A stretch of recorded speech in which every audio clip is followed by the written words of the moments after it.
ভাই ভাই একটু দাঁড়ান একটু দাঁড়ান একটু দাঁড়ান ভাই আপনি গ্যাসের সিলিন্ডার দিয়ে মোটরসাইকেল চালাচ্ছেন এ কিভাবে সম্ভব? প্রিয় দর্শক, এই গাজীপুরে প্রথম দেখলাম এক যুবক গ্যাসের সিলিন্ডার দিয়ে মোটরসাইকেল চালাচ্ছে।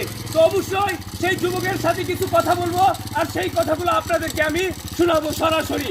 প্রিয় ভাই, কিভাবে সম্ভব হয়েছে এটা একটু বলেন আপনি দর্শকদের উদ্দেশ্যে। এটা আমরা নেদারল্যান্ড থাইল্যান্ড তারপরে সুইজারল্যান্ড হেডেরটা চলে সেদিকটা চলে বাংলাদেশের নতুন। এটা কি আপনি শুরু করছেন প্রথম? আমি আর ভাই আপনার দুই ভাই? প্রিয় দর্শক, আমি ভাইয়ের সাথে কথা বলেছি, সেই ভাই বলতেছে নেদারল্যান্ড সুইজারল্যান্ড আইল্যান্ড নিউজিল্যান্ড সেদিক এই গাড়ি চলতেছে। তো এই গাড়ি অবশ্যই মনে হয়তো অনেক মান্যতা আমলের গাড়ি।